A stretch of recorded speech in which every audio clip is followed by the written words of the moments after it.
দক্ষিণ এশিয়ার প্রায় একই বৈশিষ্ট্যের দুটি দেশ, অনেকটা একই ধরনের আন্দোলনের মুখে সরকার পতনের দৃশ্য। তবে তারপর দুটি দেশের দৃশ্যপট যেন দুটি দিকে গেল বেঁকে। একটি দেশে আন্দোলনের প্রধান শক্তি জাতীয় নির্বাচনে প্রায় অস্তিত্বহীন, আর আরেকটিতে সংখ্যাগরিষ্ঠতা পেয়ে নতুন সরকার গঠনের পথে। দর্শক, বলছি বাংলাদেশ এবং নেপালের কথা। দুটি দেশই জেনজিদের নেতৃত্বে আন্দোলনের মুখে সরকার পতন হলেও পরবর্তী সময়ে কেন এতটা ভিন্ন চিত্র তা নিয়ে শুরু হয়েছে নানামুখী বিশ্লেষণ। বিশ্লেষকরা বলছেন, বাংলাদেশে আওয়ামী লীগ সরকার পতনের পর রাতারাতি কিংস পার্টি গড়ে অন্তর্বর্তী সরকারের অংশ হয়ে যাওয়ার খেসারত দিচ্ছে জেনজিদের নেতারা। দুর্নীতি, মব সন্ত্রাস আর ক্ষমতার অপব্যবহারের বিস্তর অভিযোগে মাত্র 18 মাসেই তারা নায়ক থেকে পরিণত হয়েছেন ভিলেনে। নেপালে যখন জেনজিদের সমর্থিত দল স্বাভাবিক নির্বাচনের মাধ্যমে ক্ষমতার দুয়ারে, বাংলাদেশে তখন শুরু হয়েছে আন্দোলনের নেতাদের বিরুদ্ধে দুর্নীতির অনুসন্ধান। তাদের লালন পালন করা অন্তর্বর্তী সরকার উপদেষ্টাদের ফাইলও তলব করছে দুর্নীতি দমন কমিশন। বাংলাদেশের জেনজি নেতৃত্বের করুণ এই পরিণতির দায় কেবল তাদের নয়, বরং অন্তর্বর্তী সরকারের ক্ষমতা দীর্ঘায়িত করার খেসারতও তাদের দিতে হচ্ছে। 1.5 বছরে প্রধান উপদেষ্টার বিভিন্ন বক্তব্য এবং কর্মকাণ্ডে বাংলাদেশের জুলাই আন্দোলনের উদ্দেশ্য নিয়ে বহু প্রশ্ন উঠেছে। মেটিকুলাস ডিজাইনে আন্দোলন করার দাবি খোদ ডক্টর মোহাম্মদ ইউনূসের কণ্ঠে উচ্চারিত হয়েছিল। এমনকি মানুষ তাকে 50 বছর পর্যন্ত ক্ষমতায় দেখতে চায় এমন দাবিও তৈরি করেছিল নানামুখী সন্দেহ। নেপালের অন্তর্বর্তী সরকার যেখানে 6 মাসে নির্বাচন দিয়ে বিতর্কহীনভাবে ক্ষমতা ছাড়ছে, সেখানে ইউনূস সরকার 1.5 বছর মস্তদে থেকে দেশকে পরিণত করেন মবের রাজ্যে। অবশেষে নানামুখী চাপে একটি বিতর্কিত একতরফা নির্বাচন দিয়ে তিনি বিদায় নিলেও 1.5 বছরের অপশাসনের ক্ষত নিয়ে ভুগছে নতুন সরকার। এমনকি ইউনূসের প্রধান মিত্র জামাতের পক্ষ থেকে নির্বাচনে অনিয়মের অভিযোগ তুলে ঢাকার রাস্তায় হচ্ছে মিছিল। আর কোনো মতে 6 আসনে জয় পেতে জেনজিদের দল এনসিপিকে সওয়ার হতে হয়েছে মুক্তিযুদ্ধে বাংলাদেশের বিরোধিতা করা জামাতের কাঁধে। বিস্তারিত জানতে চলুন যাওয়া যাক বিশ্লেষণে।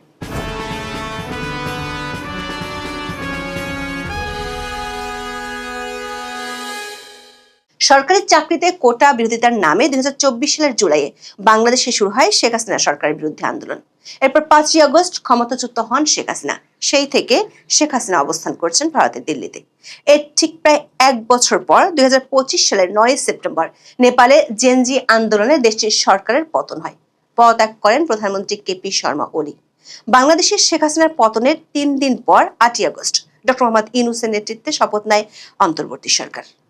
এই সরকারের শুরুতেই 2 ছাত্র প্রতিনিধি হিসেবে উপদেষ্টা হিসেবে যোগ দেন নাহিদ ইসলাম এবং আসিফ মাহমুদ সজীব ভুঁইয়া। আর মাহফুজ আলম শুরুতে প্রধান উপদেষ্টার বিশেষ সহকারীর দায়িত্ব পেলেও পরে হন পূর্ণ উপদেষ্টা। অর্থাৎ আন্দোলনকারী জেনজিদের সরাসরি অংশগ্রহণী যাত্রা শুরু করে অন্তর্বর্তী সরকার। আর সেখান থেকেই শুরু জেনজি নেতৃত্বের পতন। কয়েকদিনের মধ্যে পরিষ্কার হয়ে ওঠে দেশের মালিক বনে গেছেন জুলাই আন্দোলনকারীরা।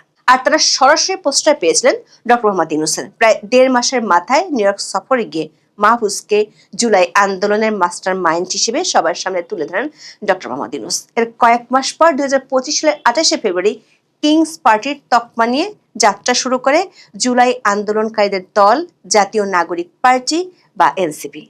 দলের আত্মপ্রকাশের আগে ডক্টর ইউনূস নিজেই সাক্ষাৎকারে দাবি করেন তার উৎসাহে গঠিত হচ্ছে ছাত্রদের দল।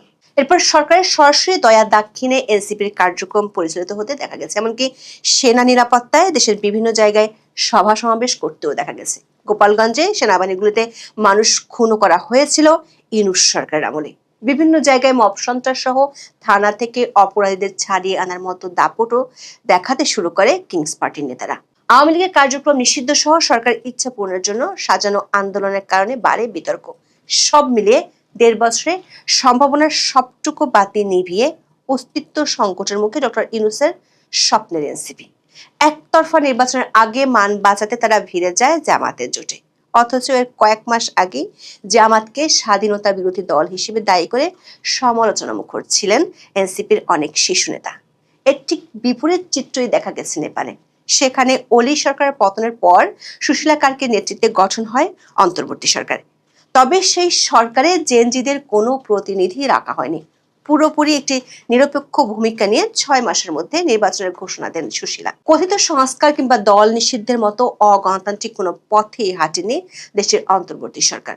উল্টো অলির পতন আন্দোলনের সময়কার বিভিন্ন ফৌজদারি অপরাধের বিচারের উদ্যোগ নিয়েছে নেপাল। অন্তর্বর্তী সরকারের কঠোর অবস্থানের কারণে সেখানে দেখা যায়নি মবের ত্রাস। প্রধানমন্ত্রী সুশীলা উল্টো ঘোষণা দেন নেপালকে তিনি কোনোভাবেই বাংলাদেশের পথে হাঁটতে দেবেন না। সরকারের উপর রাজনৈতিক দল ও তরুণ প্রজন্মের চাপের বিরুদ্ধে কঠোর অবস্থান নিতেও দেখা গেছে সুশীলাকে। বিশ্লেষকেরা বলছেন, সরকার পতন ঘটনার পর নেপালের আন্দোলনকারীরা ক্ষমতার অপব্যবহার না করার কারণে তাদের জনপ্রিয়তায় ভাটা পড়েনি। বাংলাদেশ এবং নেপাল দুদেশই গণ অভ্যুত্থানের ধরনে অনেক মিল ছিল, প্রত্যাশাও ছিল কাছাকাছি। তবে নেপালের জেনজিরা তাদের কর্মকাণ্ড নিয়ন্ত্রণে রাখায় নির্বাচনের শেষ পর্যন্ত সাফল্য পেয়েছে, আর বাংলাদেশে কিংস পার্টির তকমা নিয়ে ভরাডুবি হয়েছে এনসিপির। নেপালে গত সেপ্টেম্বরে তরুণদের নেতৃত্বে সরকার পতনের পর মূলধারার রাজনীতিতে আবির্ভূত হন ৩৫ বছর বয়সী র্যাপার বালেন্দ্র শাহ। 6 মাস পর তার দল রাষ্ট্রীয় স্বতন্ত্র পার্টি আরএসপি নির্বাচনে বড় জয়ের প্রান্তে। প্রাথমিক গণনায় অনেকটাই এগিয়ে আছে নেপালি জেনজিদের পছন্দের দলটি। দলের প্রধান বালেন্দ্র ছিলেন কাঠমান্ডুর সাবেক মেয়র। জাতীয় নির্বাচনে তিনি ঝাপা 5 আসন থেকে বিজয়ী হয়েছেন। এই আসনটি ঐতিহ্যগতভাবে সাবেক প্রধানমন্ত্রী কেপি শর্মা ওলির ঘাঁটি হিসেবে পরিচিত। এবার কমিউনিস্ট পার্টি অফ নেপালের প্রধান ওলি হেরে গেছেন ভোটযুদ্ধে। প্রাথমিক গণনায় দেখা যাচ্ছে ওলির দলের ভূমিদশ পরাজয় হতে যাচ্ছে। হিমালয়ের কোল ঘেঁষা দেশটিতে 165টি আসনে প্রত্যক্ষ নির্বাচন হচ্ছে। এর মধ্যে মাত্র 8টিতে এগিয়ে রয়েছে ওলির দল, আর বালেল্যান্ডের আরএসপি এগিয়ে রয়েছে 86টি আসনে। নেপালের সবচেয়ে পুরনো দল গগন থাপার নেপালি কংগ্রেস এগিয়ে রয়েছে 8টি আসনে, আর সাবেক আরেক প্রধানমন্ত্রী পুষ্পকমল দহাল ওরফে প্রচন্ডের দল এগিয়ে রয়েছে 7টিতে।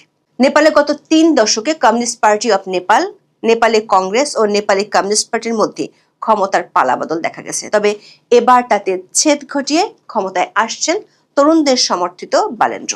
দল গঠনের মাত্র অল্প দিনের মধ্যে ক্ষমতায় বসে যাচ্ছে রাষ্ট্রীয় স্বতন্ত্র পার্টি আরএসপি। বালেন্দ্র নির্বাচনী প্রচারের সময়ও বিশাল জনসমাগম দেখা গিয়েছিল।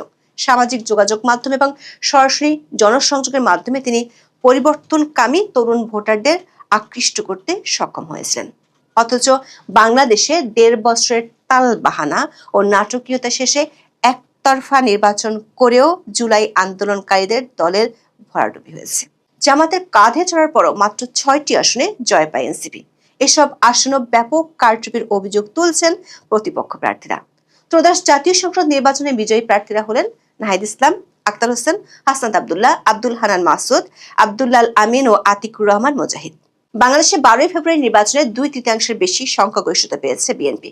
আওয়ামী লীগকে ভোটের বাইরে রাখার পরেও এনসিপির ভরাডুবি এবং বিএনপির বিপুল জয় প্রমাণ হয়েছে মানুষ এখনো পুরনো নেতৃত্ব এবং দলের উপরে আস্থা রাখছে।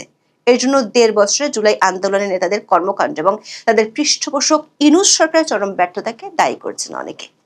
এনসিপির মতো দলের পক্ষে যে দেশের সত্যিকারের পরিবর্তন অসম্ভব তাও প্রমাণ হয়েছে 1.5 বছরে।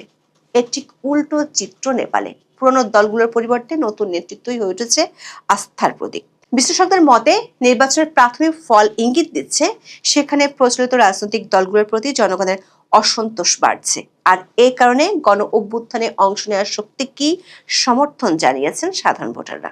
দর্শক, গত বছর অক্টোবরে সই হয় জুলাই সনদ। সেদিন ডক্টর মোহাম্মদ ইউনূস বলেছেন, জুলাই সনদের স্বাক্ষরের দিনটি শুধু জাতির জন্য নয়, সারা পৃথিবীর জন্য একটা বড় রকমের উদাহরণ হয়ে থাকবে। বহু জায়গায় এটা পাঠ্যপুস্তকে থাকবে, ক্লাসরুমে আলোচনা হবে, বিভিন্ন দেশের রাজনীতিবিদদের মধ্যে আলোচনা হবে। তারা চেষ্টা করে দেখবে তাদের দেশে এমন কিছু করা সম্ভব কিনা। তবে বাস্তবতা হলো, বিশ্ব তো দূরের কথা, বাংলাদেশি ডক্টর ইউনূসের শাসনামল এখন আতঙ্কের নাম। তিনি যেদিন এই ভাষণ দিয়েছিলেন তার কিছুদিনের মধ্যেই নেপালের প্রধানমন্ত্রী সুশীলা কার্কি পরিষ্কার জানিয়ে দেন তারা নেপালকে বাংলাদেশের মতো হতে দেবেন না। এবার নির্বাচনে দেখা গেল একই চিত্র।